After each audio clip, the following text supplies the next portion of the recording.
Beowulf. This story is adapted from Beowulf, a poem from the Dark Ages, the centuries between the fall of the Western Roman Empire and the Norman conquest. The original poem is in Old English and 3,000 lines long. It's probably the earliest masterpiece of English literature.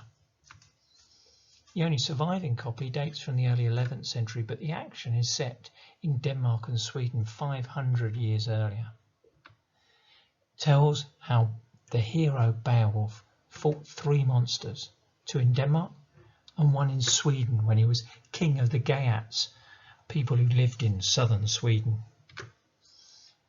This version of the story just tells of the final fight with a fire-breathing dragon.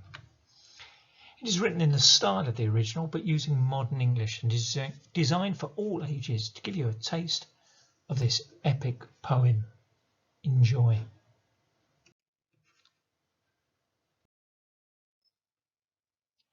In the dark days gone by, brave Beowulf became king.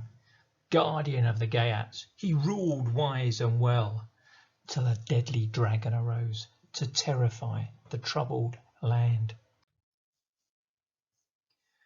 On a cliff the lizard lived, in an ancient and mighty mound, asleep at the top of treasure, a pile of gleaming gold. A slave seeking shelter entered and stole a costly cup. The creature awoke with anger and missed its treasured trinket. The dreadful dragon searched, burning barns and crushing homes. King Beowulf was soon warned of the terrible tidings. He had a magnificent iron shield made to protect him from fearsome dragon fire. He gathered his mightiest men and sought the serpent sea cliff home. But his men fled into the forest and would not help bold Beowulf. Beowulf, armed with helm, sword and shield, walked bravely to the barrow. He reached the mouth of the mound, lair of the winged worm. Steam shot from inside it, the ground burned by the beast's fire. Beowulf roared a great roar. The dragon knew a fearsome fighter had come. The creature uncoiled itself and went to meet its final fate. The hero raised his round shield as the beast burst forth.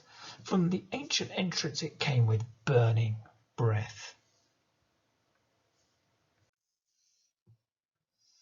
Beowulf, armed with antique sword, struck the furious serpent, but the blade could not cut its hide, and the fire snake spouted flame. Beowulf's cowardly companions cowered except one, young warrior called Wiglaf. "Beowulf," he cried, "I come to your aid." But again the dragon swiftly struck. Behind Beowulf's iron-shod shield they sheltered from the fierce flames. Beowulf struck again, but his sword snapped, and a third time the dragon attacked. It grabbed Beowulf's bare neck, and our hero was bathed in his blood. Wiglaf then stabbed the serpent, not in his head, but in the beast's soft belly. Wiglaf's sword swiftly sank in, and the monster's flames faded to naught. The king struck with a keen knife in the same spot, killing the serpent. Beowulf slumped slowly down, aware that he was about to die. Wiglaf rushed into the monster's mound and grabbed armfuls of ancient treasure. He laid these at his lord's feet and cried as the king faded. Beowulf gazed at the gold and breathed his final breath. Soon the cowards crept forward and saw their slain king's form. Wiglaf cursed the craven fools. A warrior should stand with their lord. Over Beowulf, men built a mighty mound, bury him with a trove of treasures. He was the kindest of kings, fair, fearless, and bravest of men.